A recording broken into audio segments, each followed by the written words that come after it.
안녕하세요.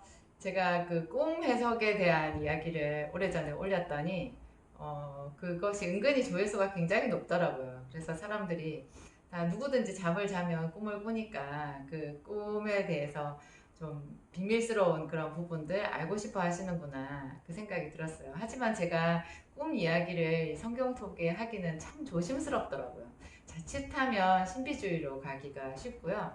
그리고 사람들이 누구든지 그런 거 있잖아요. 기도를 하는 것보다 훨씬 쉽게 어떤 비밀을 알고 싶어 하는 것. 그러니까 기도를 하려고 하면 어렵잖아요. 저도 기도를 하는 것은 정말 습관이 되지 않던데, 보이지 않는 하나님 앞에 가서 아무도 없는 그 자리에 하나님과 어떤 독대의 자리를 만들어서 그 침묵 가운데서 그분의 음성에 귀를 기울이고 내 간구와 소원을 올려드리고 뭔가를 한다라는 것은 본래 육체에 속한 우리들이 하기에는 너무너무 힘든 일인 거예요. 거기에 비해서 꿈은 잠만 자면 꾸잖아요. 뭐 꿈은 그래서 꿈을 통해서 뭔가 베일에 쌓여 있는 미래에 대한 어떤 계시를 알 수 있다면, 남들이 모르는 어떤 비밀한 영적인 것들을 깨달을 수 있다면 너무 좋지 않을까, 이런 생각을 흔히들 하는 것 같아요. 그래서 꿈 이야기, 꿈 해석에 대한 그런 제 영상뿐만이 아니겠죠. 다른 분들이 만든 영상에도 많은 관심을 표시하시는 것 같은데, 얘기를 하는 게 좋겠죠. 제가 그래서 오늘 마음 먹고 꿈에 대한 이야기를, 이제 제 앞에 영상이 두 편이 있었거든요. 그 두 편을 안 보신 분들은 좀 챙겨서 보시고요. 뭐든지 가장 기초가 중요하니까 왜 그리스도인들이 꿈에 대해서 생각을 어느 정도 하고 있어야 되느냐, 공부가 좀 필요하냐, 그런 이야기들을 제가 앞에 말씀을 드렸어요. 여러분, 성경 안에서 꿈으로 하나님께 계시를 받은 사람 하면 어떤 분이 떠오르세요? 혹은 꿈 해석을 잘했던 사람 하면 또 떠오르는 사람 있죠. 꿈 해석을 잘한 거 하면은 창세기에 나오는 야곱의 아들 요셉, 애굽의 공무총리였던 그 요셉이 생각날 거고, 또 두 번째는 아마 여러분들 다니엘이 생각날 거예요. 느부갓네살 왕의 꿈과 해석을 같이 맞췄잖아요. 아무도 알 수 없는 느부갓네살이 꾼 꿈까지 다니엘이 맞췄거든요. 그냥 꿈 이야기를 들려줘서 그걸 해석한 게 아니라 꿈조차도 이야기를 해주고 그 다음에 그 꿈의 해석까지도 해준 거였어요. 그것은 정말 아주 괄목할 만한, 정말 어떤 것하고도 비교될 수 없는 대단한 사건이었죠. 다니엘이 남의 꿈까지 맞춘 것은. 그 위에도 있어요. 신약 성경에도요. 예를 들면 마리아의 남편, 예수님의 육신의 아버지였던 요셉이 꿈을 통해서 계시를 받잖아요. 특별히 이제 자기와 정혼했던 마리아가 임신을 하는 사실을 알고, 요셉은 이제 저 여자가 다른 남자랑 이제 통관을 했구나, 이렇게 생각하고는, 사실 그렇게 되면 돌로 쳐서 죽여야 맞거든요, 그 여자를. 그런데 요셉은 의로운 사람이라 그냥 이 일을 드러내지 않고 조용히 이제 파혼을 하려고 그랬어요. 그런 것을 마음에 생각하고 있을 때 꿈에 이제 천사가 나타난 거예요. 그래가지고 마리아의 이야기를 해줬죠. 너와 정혼한 마리아는 사실은 성령으로 잉태된 거다. 마리아 데려오기를 두려워하지 말아라. 이렇게 얘기했고요. 두 번째 또 꿈을 꿔요.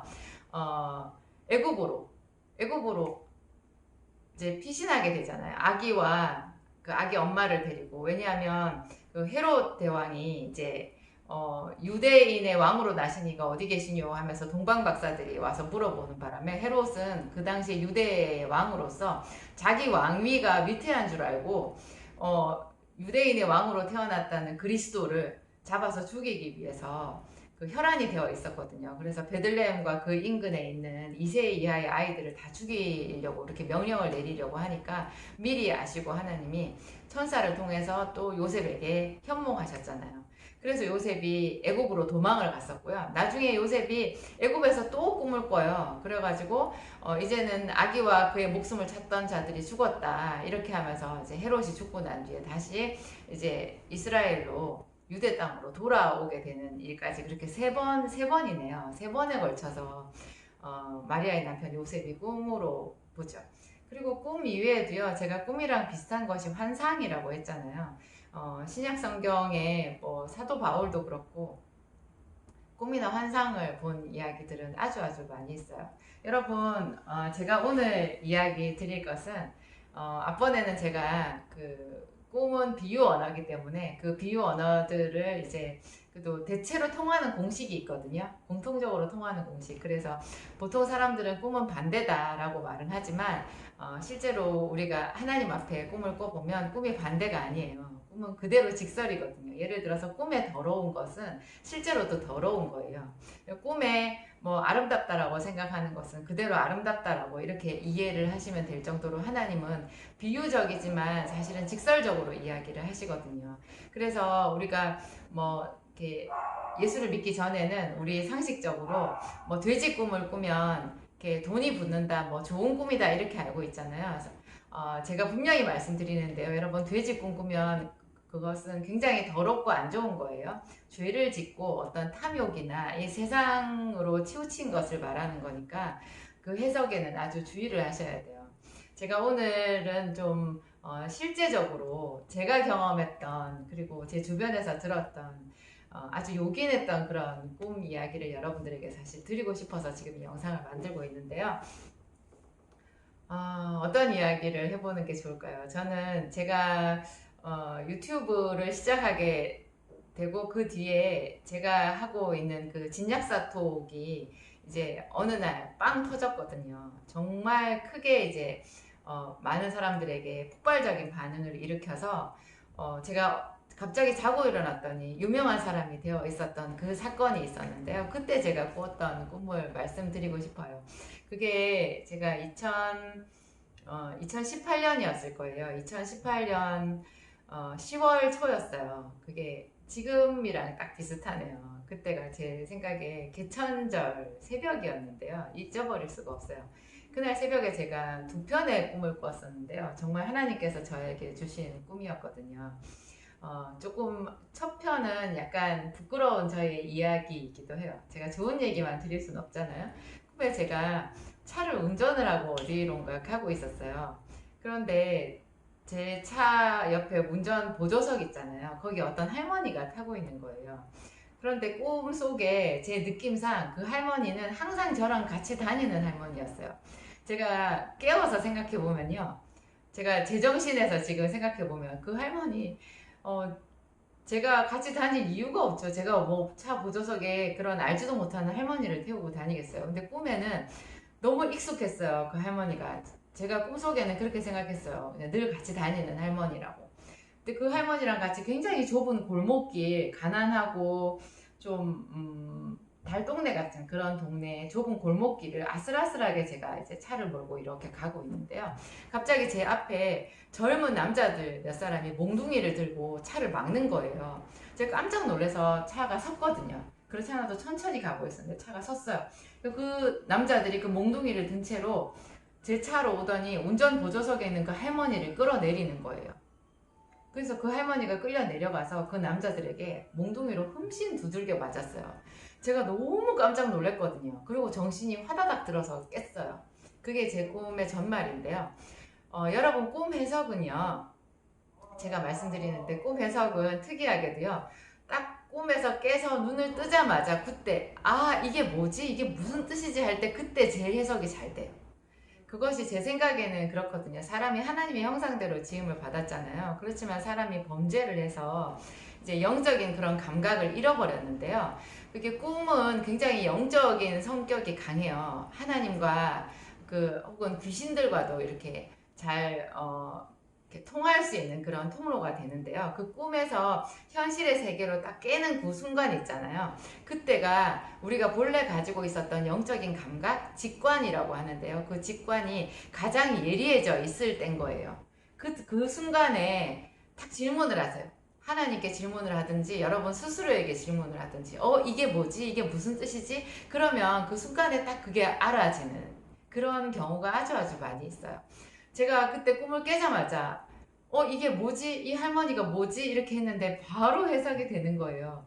그 할머니가 도둑 할머니였어요. 도둑 할머니. 사실은 그 할머니 인상착의가요. 제가 과거에 아주 옛날에 알던 할머니거든요. 제가 최초로 제 젊었을 때 최초로 제가 차렸던 개업을 했던 저희 약국 그 완전 거기가 달동네 같이 아주 허름한 인천의 어떤 동네였는데요. 지금은 아마 거기가 재개발이 됐을 거예요. 근데 그 동네에 저희 약국이 있고 바로 옆집에 살고 있는 할머니였거든요. 근데 그 할머니가 가끔 저희 약국에 오셔서 뭐 약을 사기도 하고 그냥 동네 허름한 할머니였어요. 근데 제가 그 할머니 때문에 깜짝 놀라게 되었는데요. 이 할머니가 야반 도주를 하신 거예요. 어느 날.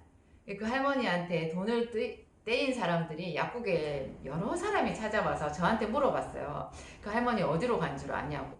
그러니까 그 할머니는 그냥 여러 사람들에게 저는 그 사실은 몰랐는데요. 그냥 저희 약국에 오는 그냥 손님이었는데 그 할머니가 사실은 두 얼굴을 가지고 있었던 거예요. 그래서 여러 사람들에게 돈을 꿔가지고 자기가 이렇게 착복을 한 다음에 어느 날 싹 정리하고 도망가 버리신 거죠.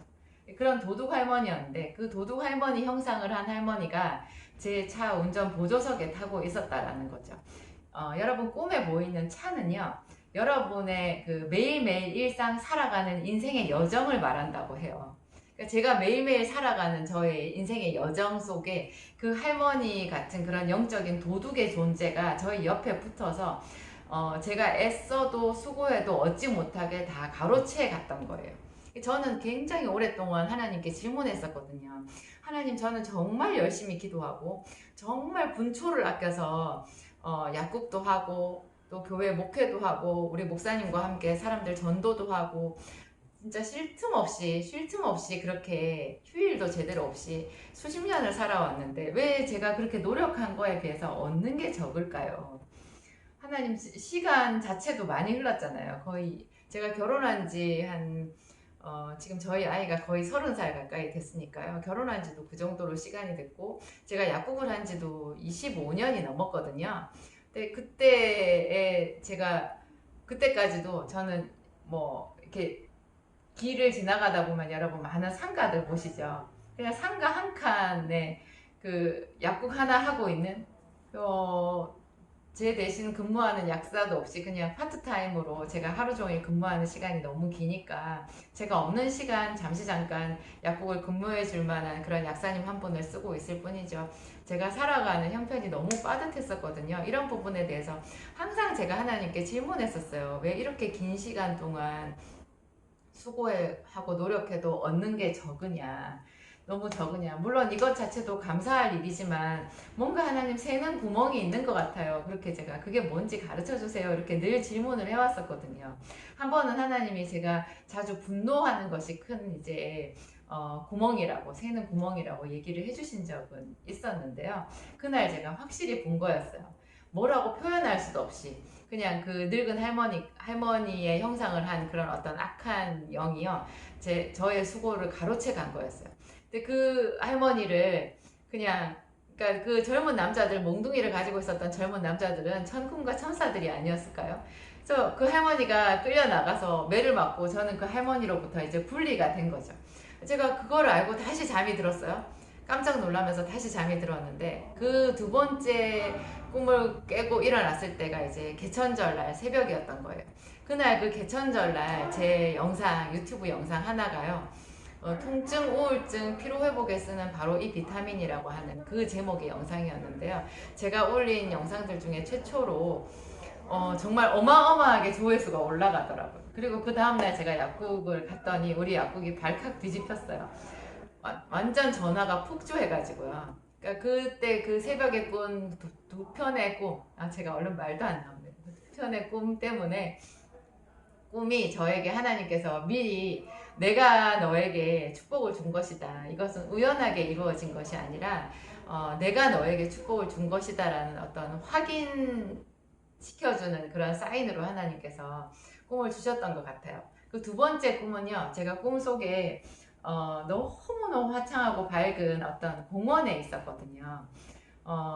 세상에서 그렇게 아름다운 공원이 있을까요? 굉장히 많은 사람들이 그 공원에서 자유롭게 사랑하는 사람들과 함께 이렇게 소풍 온 것처럼 이렇게 거닐기도 하고 여유가 있어 보였어요. 거기에 제가 저도 있고 제 딸도 있었는데요.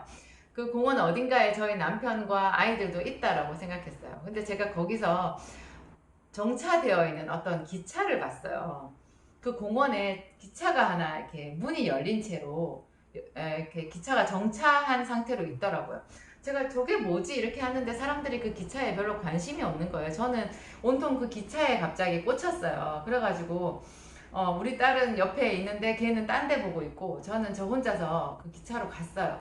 보니까 기차가 플랫폼에서요 그냥 너무 쉽게 아무나 들어갈 수 있게 또 같은 높이로 어떤 그 발이 빠질 만한 그런 구멍도 없이 왜 있잖아요. 우리가 전철을 타든지 기차역에 가보면 그 기차를 탈 때 그 플랫폼과 기차 사이에 이렇게 푹 빠지는 그 철로 밑으로 빠지는 그게 틈이 있잖아요. 그런 틈도 하나 없더라고요. 너무 정교하게 이 땅이랑 플랫폼이랑 딱 붙어 있고 기차는 세상에서 그렇게 최신식 아름다운 무슨 공상과학 영화에나 나올 것 같이 정말 그 번쩍거릴 정도로 휘황찬란하게 보이는 멋진 정말 스타일리시한 그런 기차였어요. 제가 그 기차를 탔거든요. 타니까 그 기차역, 그러니까 기차 안에 객차 안은요 더 넓었어요.